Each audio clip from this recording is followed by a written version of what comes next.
রাজপথ ছাড়ি নাই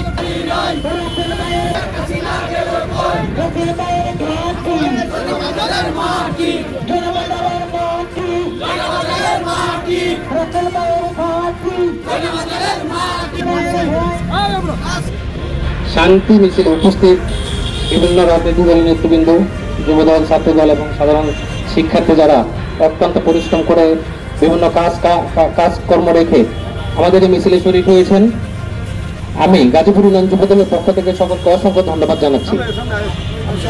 আমি প্রথমে শ্রদ্ধার সাথে স্মরণ করছি বহুদলীয় গণতন্ত্রের প্রবক্তা, বাংলাদেশ জাতীয়তাবাদী দল বিএনপির প্রতিষ্ঠাতা শহীদ প্রেসিডেন্ট জিয়াউর রহমানকে।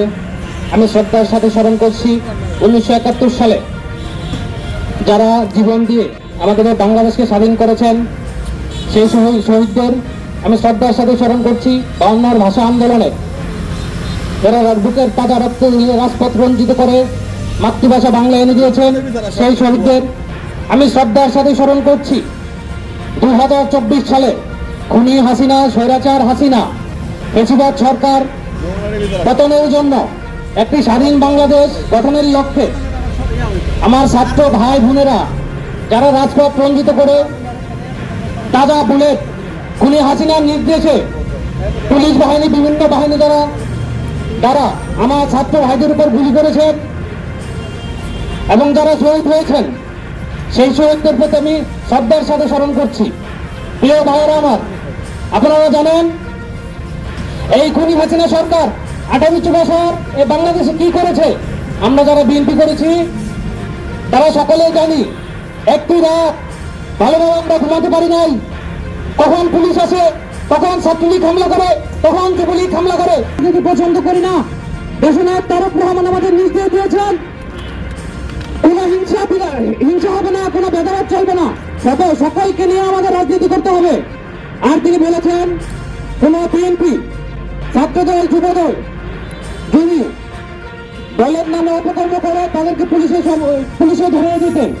প্রিয় ভাইরা আমার, আমরা যারা শহীদ হয়েছেন তাদের পরিবারের জন্য দোয়া করবো। যারা আল্লাহ যেন এই শহীদদের রক্ত বিপদে না জানি আমরা তাদেরকে জান্নাতুল ফেরদৌস নসিব করবে। প্রিয় ভাই বোনেরা, আপনারা জানেন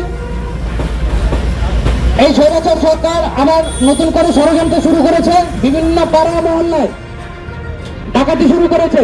কিছুদিন আগে ঢাকায় কিছু ডাকাত ধরা পড়েছে, তারা স্বীকার করেছে তারা ছাত্রলীগের কর্মী।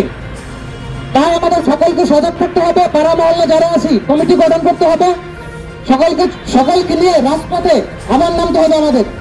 এই কথা বলে আবার আমি সকলকে ধন্যবাদ জানিয়ে আমি আমার কথা শেষ করছি। বাংলাদেশ জিন্দাবাদ, তারেক রহমান জিন্দাবাদ, দেশনায়ক তারেক রহমান জিন্দাবাদ, বেগম খালেদা জিন্দাবাদ। ধন্যবাদ সবাইকে। আসসালামু আলাইকুম।